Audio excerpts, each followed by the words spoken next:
حطيت زبدة والآن حطيت قطع الدجاج وببدأ أحمسها لحد ما تتحمر. الحين أضفت البصل، وخرت الدجاج على جنب وأضفت البصل بخليه ينحمس بالراحة لحد ما يدبل.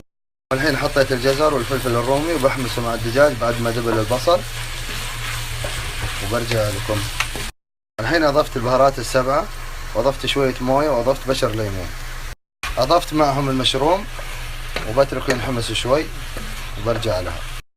وحطيت الآن معزز نكهات وملح وخليتها تطبخ وصارت جاهزة. الحين بنجهز باقي المقادير. الحين في قدر صغير حطيت شوي زبدة وثلاث فصوص ثوم مبشورة بحمسها لحد ما تتحمر. والحين أضفت قطعة كزبرة صغيرة مفرومة ناعم وبحمسها لحد ما تطلع ريحتها. والحين بعد ما تحمرت شوي أضفت لها شوية موية وبودرة ثوم، بنتظرها تغلي وبستخدم الصوص. الآن بصور لكم الصوص اللي بستخدمه.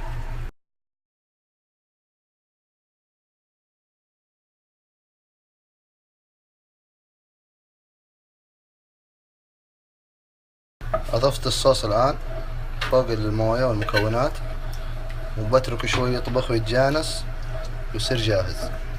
للصوص الثاني بستخدم جبنة سعودية وجبنة فيلادلفيا وجبنة كاسات وكريمة طبخ.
والحين في البايركس دهنت أول طبقة من اللي سويته اللي هو الصوص الأصفر وبحط فوقه خبز توست منزوع الأطراف. لاحظوا معي هذا التوست اللي أنا مسويه الآن، الطبقة النحيفة هذه نفس التوست أنا فردتها بحق العجين، فبفردهم كلهم بحق العجين زي كذا وبصفهم على الصوص الأحمر. والحين بعد ما صفيت أول طبقة توست بحط فوقها طبقة الدجاج. الحين حطيت طبقة الدجاج فوق التوست وبضيف طبقة التوست الثانية وبغلفها برضو في الصوص الأحمر. حطيت طبقة التوست الآن بغلفها بالصوص الأحمر وبكذا صارت جاهزة. الآن بدخلها الفرن وبخلي النار من تحت مدة بسيطة، بعدين بصب الصوص الثاني فوقها. والحين مثل ما انتم شايفين كانت تغلي وبدأت تنشف. الآن بصب فوقها الصوص الأبيض بوزعه على جميع الصحن.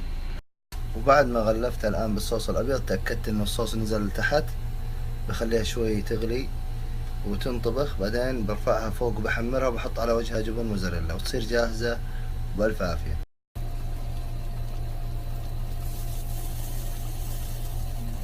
والحين بضيف جبنة الموزاريلا بوزعها على الوجه كامل وبرجع لكم. بعد ما أضفت جبنة الموزاريلا رشيت بقدونس مجفف، والآن برجع بدخلها الفرن أذوب الجبنة وتصير جاهزة بإذن الله.